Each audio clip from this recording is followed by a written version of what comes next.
Hello, my name is Martyr, and this is the Indie Game of the Week, Dead in Bermuda, and thank you for watching. Dead in Bermuda is a strategy survival management game, guys. It's a little bit of Gods Will Be Watching, where you have that aspect where you have to kind of manage your resources and, fatigue and hunger and depression, and if you don't, people start dying, and it's hard because you're running low on resources most of the time, and it's just a situation where you're put into a lot of hard decisions, just like in Gods Will Be Watching. It's also a little bit like Discourse, which is another game that basically we checked out here on the channel. It's about, same kind of idea. You're on an island, you have to survive. There's random events that can occur in Dead in Bermuda, and there's also like a mystery going on as well. But anyways, after a plane crash, 8 survivors basically band together, and you have to, help them survive as long as they can. And there's this thing that, there's something going on this island, and you kind of have to go about it and figure it out in your own way. It's a pretty sweet game, guys. And if you're a fan of management style games, you're going to love Dead in Bermuda, guys. Dead in Bermuda released August 2015. It was developed by CCCP and published by Plug-in Digital. You can go ahead and get Dead in Bermuda on Steam for the first week sale price of $12.74 or $14.99 normally. Or, thanks to the kind folks at CCCP and Plug-in Digital, I am doing a giveaway of the Indie Game of the Week, guys. That's right, you can get this game for completely free. $0, 0 cents, €0, whatever you got, zero of it. All you gotta do is comment down below and be a subscriber, guys, and look for further details in the description for that, guys. Now, I have been playing the game for a while now. I'd say about 2 hours now, so I got a pretty good idea of what's going on here. If you want, you can click on that big red box up there that says skip to the action. It'll take you directly to the gameplay. We're going to start with the options, of course, and talking about all this other stuff in the game here. Now, the game does feature 1080p resolution, but there's a little bit of it's hard for me to describe this. It says letterboxed. I'm not exactly sure what that kind of means, but for the most part, I haven't really had any issues with the way the resolution looks. But there's a couple other choices, and I hope this doesn't mess up the video. It did. Of course it did. Why wouldn't it? Well, we're still recording, so we're going to continue as if it didn't. Basically, it kind of messes up with the resolution a little bit when we mess around with it. Basically, you do have that 1080p resolution, though. Just the fact of the matter is, you have some language choices here. You can choose to skip the tutorial. It's very minimalistic game, graphically speaking. Anyways, yeah, you got some sound sliders here. You have the option to skip the tutorial. That's kind of it as far as the options go, guys. Sorry, I had to reset things because the video got a little messed up there. No big deal, though. But that's kind of it. Now, we're going to hit continue here, and we're going to actually kind of start off where I was in the game. The reason is because there's really not much difference necessarily from new game. Basically, the plane crashes, you meet your survivors, they all talk a little bit, you get an idea of what their personalities are like. And it's interesting from a story standpoint, but I want to show you a little bit deeper into the game because I think that's going to give you a better idea of what surviving and all that management stuff is like. Now we're currently on, we can actually go back to other checkpoints. That's kind of cool. I kind of like that.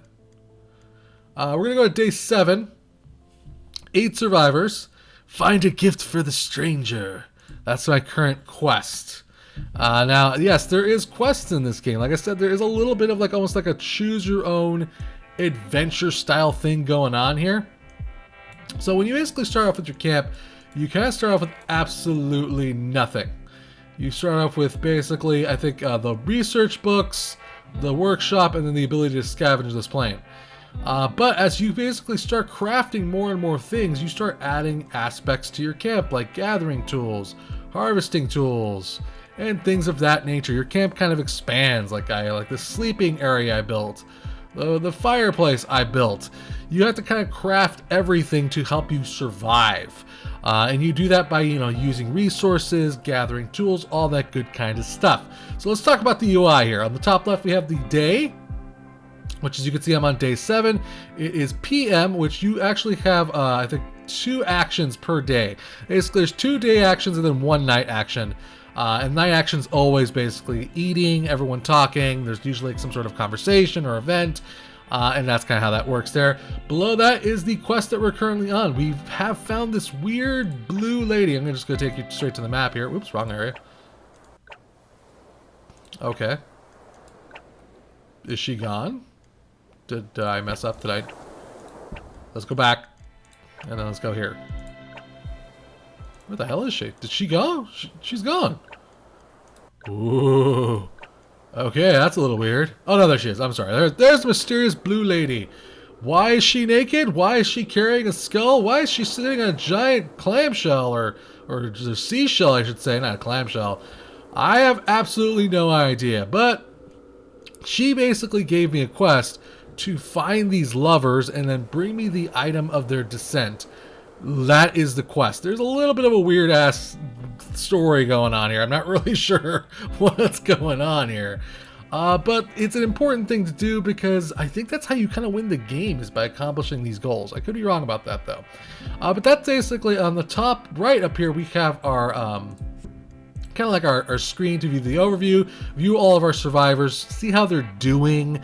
Now, kind of sim style, if any, and I do mean any of these meters fill up, fatigue gets too high, hunger gets too high, depression gets too high, they die instantly. They just drop over, keel over, dead instantly, guys.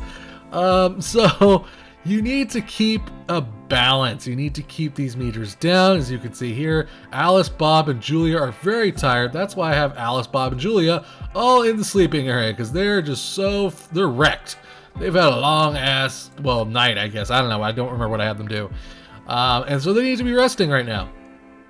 But other characters basically all have their own different kinds of, hunger and sickness and all that stuff. Aside from that, if you click on skills, you can see a lot of information here.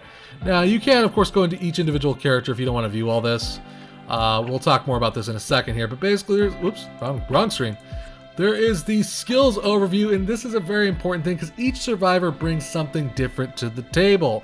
For instance, Yuri, who's actually one of my favorite survivors, is really good at scavenging, and he's really strong. He's really good character that I've been using a lot. I've been using Yuri quite a bit. And then there's Ilyana, who's really, really damn smart. Let's see, where's her intelligence? Her intelligence is 71, so that makes her really good at research. And basically each character obviously has their own proficiencies. Alejandro is like characters kind of like middle of the road. Ilyana's smart. Now, I'm not sure, don't quote me on this, but from what I understand, there's a lot of randomized elements in this game, so this might not always be the exact same. On top of that, these characters can level up, and then you can actually choose which skills to upgrade. And of course, you want to make sure that each character has their proficiency, something they're good at and something that they do. So for instance, Winters here, I'm pretty sure is like a doctor. Yeah, she has 75 medicine. Julia's really good at stealth and fighting. She's a little bit of a feisty, explorer. So you get the basic idea. Each of them basically does their own thing. On top of that, also, each character has their own traits, which you unlock, I guess, I think by conversation. And they can be good, or sometimes they can be bad. Again, I think these are all randomized. I think these kind of like, that's a little bit of like almost like a roguelike element. I'm not going to necessarily say this is a roguelike, but it does have certainly kind of roguelike elements to the game. So basically, they all have their own different traits, and now on top of that, now they have their own relationships. Now, this can affect the story in multiple ways. Depending on who, relates with who, they can have different kind of conversations that lead to different kinds of bonuses, etc., etc., etc. Your characters, from what I can understand, you can even fall in love with other characters. So I can have Alejandro over here be like hitting on, Winters or Ilyana, even though she's like way, underage. But you get the idea. Hey, we're on an island, right? Who's going to judge us? But you can basically have your characters fall in love, hook up essentially, and see that could change the story elements. And it adds a lot of replay value. Basically, things are constantly changing. Things are not always exactly the same. So that kind of covers the basic menus. Characters can level up, like I said. So let's actually get to some actions here. I think pretty much everyone is exactly where I want them to be. If you're wondering how I interact with the screen, it's completely mouse-based. There's no controller support. It's just not that game that works with that type of thing. But there is Steam cards and Steam achievements, I am happy to say. How do you actually interact with characters? Well, you kind of just grab them, click them around, then drag them to where you want. You're like, okay, well, I don't want Ileana doing that. I want her to craft. I don't want Ileana doing that. I want her to go over here and scavenge, etc., etc. I think my character actually did just level. Not my character, I should say. Alejandro leveled. So Alejandro is really good at discussion. He basically is really good at that. I'm going to actually, but you know, I don't really use him for all that much. I'm going to make sure that he's good at scavenging. That's kind of where I want him to be at, scavenging. I also want him to get good at harvesting. I also want him to learn a little bit more about... let's go with strength. And then we'll put the rest in scavenging. Scavenge your ass off, sir. I need a scavenger. Again, that's all up to you how you want to do things. You don't necessarily have to take the strategy I am. Chances are I'm going to lead these poor survivors all to their death. But that's perfectly okay. So I'm going to have him scavenge the plane, which you can only scavenge the plane a certain amount of times before it's done. You can only raid it for resources and food before you need to kind of be ready on your own and have things set up for you to kind of take care of yourself. Which I'm not doing really good on right now. But you'll see what I mean in a bit. There's a workshop. I'm trying to currently craft a fishing rod. As you can see, there's also lots of other things I still need to craft. You craft those by actually researching them, which is what Ileana is doing. This is the main camping area. This is they can rest. We'll usually conversate and find out maybe more about their traits. I think that's what that's for. Also, the campfire obviously protects the camp from creatures, and you need to keep that campfire alive by spending wood on it. This is the resting area. That's pretty self-explanatory. The trunk is your inventory. The water tank is your water resources. You can convert fruit into water, which actually, you know what? We might want to do now. We're going to keep one, though, because you can also eat fruit as well. This is how we gather fruit. That's how we gather resources, which I'm going to actually have to click on. I'm going to tell Yuri to gather some rope, because that's what we need to actually craft our fishing rod, right? That's what we're missing, rope, yes. So he's going to go find me some rope. And then it'll actually, if you kind of hover over it, I mean, not hover over it, if you kind of just not, it'll tell you usually how much you can expect to get by completing that one action. Every action, by the way, of course, does cause fatigue or depression or screw something up in some form or manner. And then finally, over here, Winter is going to go exploring into the jungle because I'm trying to find those lovers she wanted me to find, which I think I might actually have done that. But I'm going to set up a new exploration for her. We're going to go ahead and actually check this out. So this is the camp. This is all the areas I've explored. I haven't really explored too much of it, like a quarter of the island here. This red exclamation point usually means there's something going on here. So you can see, we kind of look around the area. The area kind of shifts, has like this little, shifting element to it. Graphically speaking, I think it does what it needs to do, but it's very simplistic. It's just mostly painted, static images, kind of with like a 3D element to it all. Let's click on the tree here. It says chop tree, search the tree, inspect the tree, pick up fruits. We can do this 10 times. Let's do that. So we want the highest harvester we have is Alejandro, who I'm glad I made him do that. So he's going to roll a stealth check. He failed, so he's going to get attacked by a creature. It's going to cause a little bit of injury to him. It's okay. He's not necessarily that big on his injuries. You harvest some fruits that are not too high to reach. There we go. So we got some 2 fruits right there. He also got a little tired from that. Now we can search the tree as well. Let's search the tree. Let's go have, we're going to have Julia, because she has a higher stealth rating. As you see, hers is 68. His was 40. I think Julia is my highest stealther. Oh, you know what? We're going to actually have him do it, because he's already set up to rest anyways. Come on, make your stealth check. All right. Didn't get attacked by an animal. You know that tinder can be found in these trees. It may prove useful. I just literally just... Soy sprouts, tinder. I don't know what any of that does, but super sweet. We can also chop the tree down if we wanted to. I'm not going to do that, though.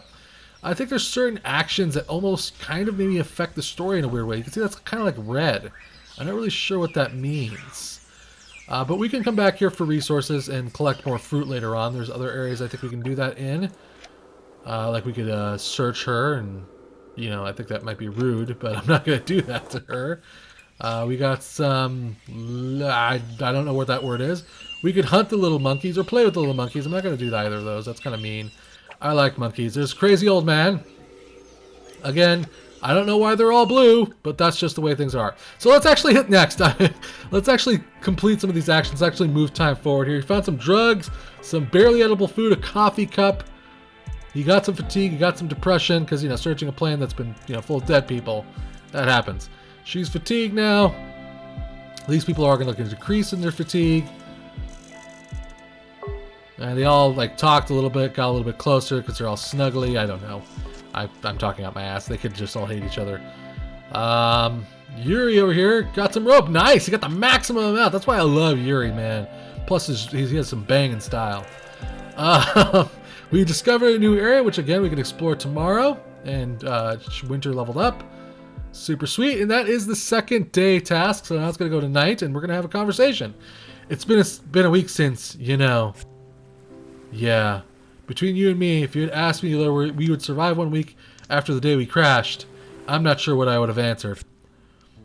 Why the long faces? That's good news, no? We should celebrate. Maybe cook some sort of cake. Happiness does not depend on outward things, but on the way we see them. They're Russian, by the way. And I'm going to stop doing a terrible Russian impression, but that's that. They're Russian. Yes, let's have a cake. And maybe we can offer each other presents, too. Jacob's a little bit of a smart ass, a little bit cynical. Stupid little girl. It's a miracle you survive with this level of carelessness. Stop it, Jacob. You can think what you want, but have some respect for a child. Stop considering me as a child. I can take care of my own, too. I think keeping our morale up is important as finding food. You don't know that the first cause of death or loss of people is suicide? Okay, let's calm down, everyone. We're a little bit tense. Let's sleep it over and continue the best we can. Everyone just pull their giant sticks out of their asses. Man, it looks like everybody got depressed from last night's conversation. That's not good at all. That sucks straight up ass. And everyone's just starting to freaking hate each other. This is bad. This is just bad news. This is not good. Everyone's just having a bad time of it. So when you get to nighttime, like I said, there's a little conversation, little events can occur. All those are randomized, depending on how your character's stats are, how they relate to each other, etc., etc., etc. Obviously, my characters all hate each other. Also, we are desperately low on food. So I'm actually going to spend some of our water resources here. I'm going to feed that fat asshole, that fat guy in the back there. And then we're going to have to just spend all of these food resources and just try to get everybody as low as we can. This is not always going to be easy. And we need to just try to maintain a balance here. It's not friggin' easy, though. 32, 33. But either way, if they're all going to die, they're all going to die together. Also, you can see there's percentages on here. And weird little symbols. What do those mean? Well, the weird little symbols mean that it actually causes sickness. So if they eat raw meat, it's going to kill them. If they eat raw fish, it's going to kill them slowly but surely. But it also tells you how much that percentage of food it'll, decrease, I should say, not increase. So this has a percent of 1 to 5% of decreasing their hunger. These meals over here obviously do much better, but I'm out of those. And meals degrade in quality. So one great meal will eventually become a 2-star meal. A 2-star meal will become a 1-star meal, and a 1-star meal will completely just become garbage. And that's really what kind of the linchpin of this entire thing is. It's very difficult just to maintain food. But again, that's why you want to keep doing research. It's why you want to keep searching the jungle. Because you need to find those resources. Man, just Jacob, you fat bastard. Just stop eating so much. Yuri. We're just having just terrible luck with this. Like, nobody got any percentages off of this crap. Alright, so I'm going to give one to Yuri. I'm going to give one to Ilyana. I'm going to give one to Alejandro. And I think that's all I'm going to do right now. Because, well, that's all we got right now. So everyone's going to be a little bit hungry. Everyone's probably going to be a little bit perturbed tomorrow. Yes, I know, we spent 8 water. You always spend 8 water every day. I think we're definitely going to be focusing on gathering resources as much as humanly possible. So aside from the fact that there is items that you can scavenge and all that stuff, there's also items you can use in the inventory to help things. So for instance, Miracle Potion. This reduces the status effects of all these negative things. So he's hungry, he's depressed, he's fatigued, he's hungry. If we use this, pow! He loses all that crap. He lost 10% of everything. It makes it a little bit easier to manage. You want to use these items. It's important to use these items because, you know, sometimes things aren't always going to work out in your favor. So you want to make sure that you keep track of items. So we're going to go to Julia, for instance, who's also suffering from a little bit of everything. I know she has like the least amount of hunger, but again, she has other stuff that's kind of bugging her.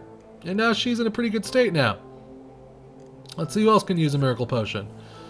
You can also hold on to these items, which is always probably a good idea too. And you know what?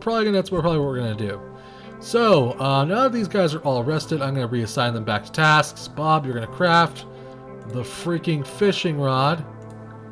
That's gonna use up all these resources, so we're definitely gonna need some more wood for our campfire. Yuri, you're depressed as balls. Yuri, you need to get some happiness flowing into you. What can we give him?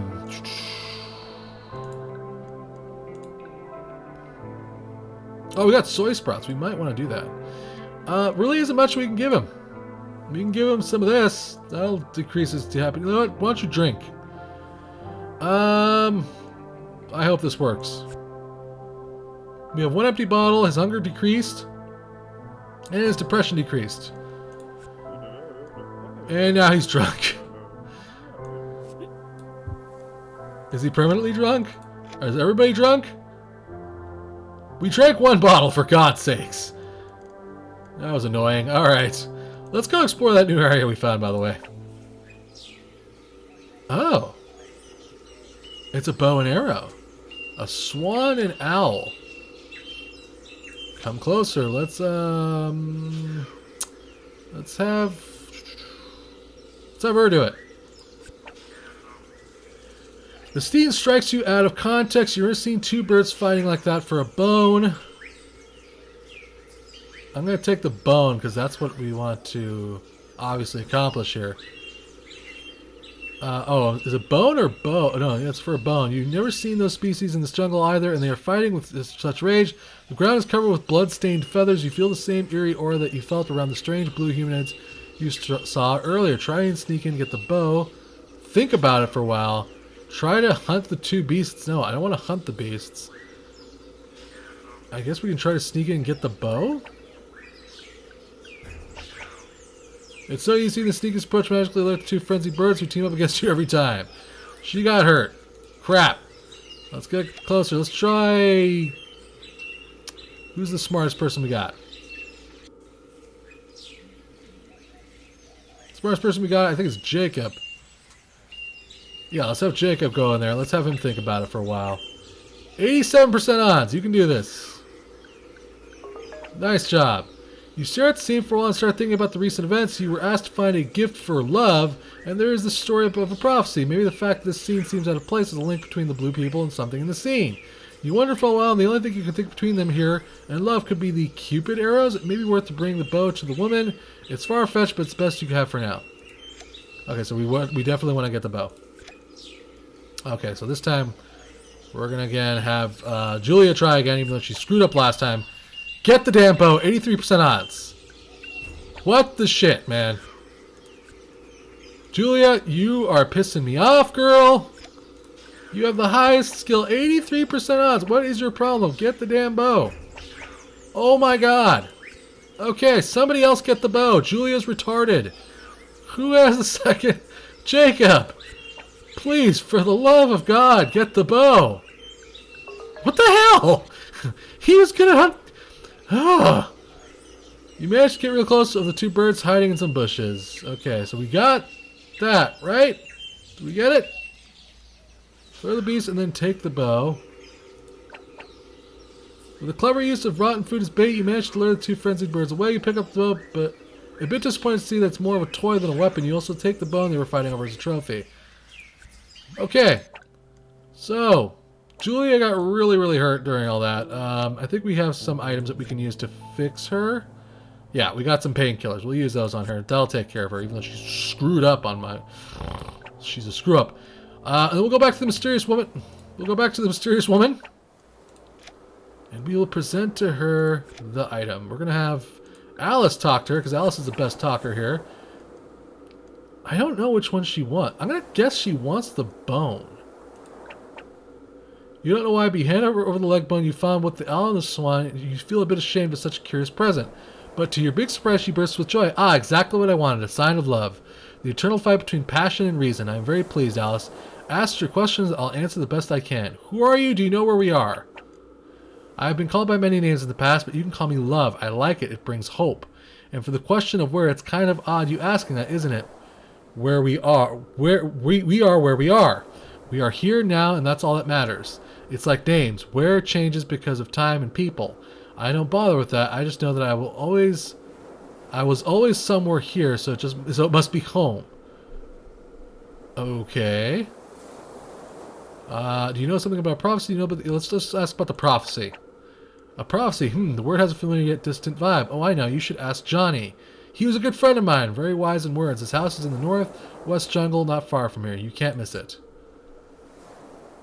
Okay. Can we still ask her stuff?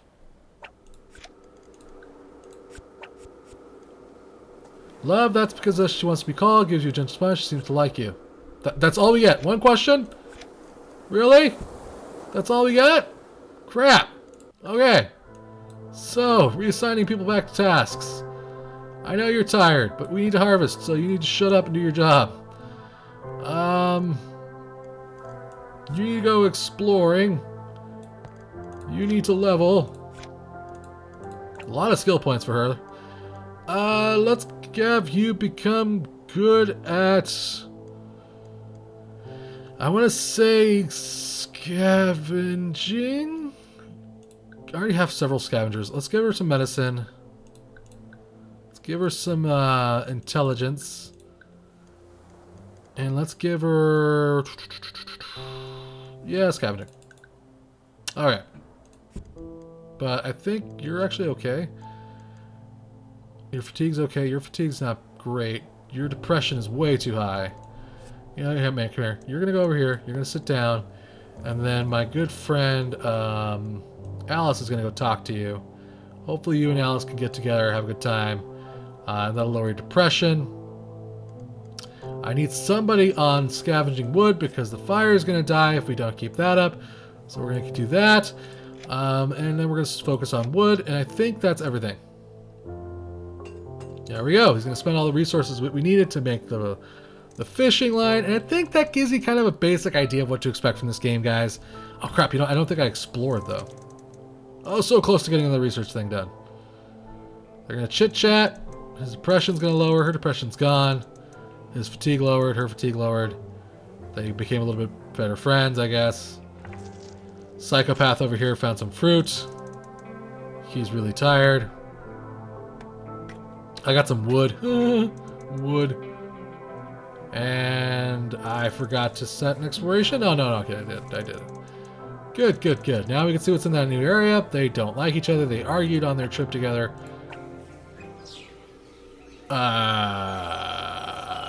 What the fluff is that?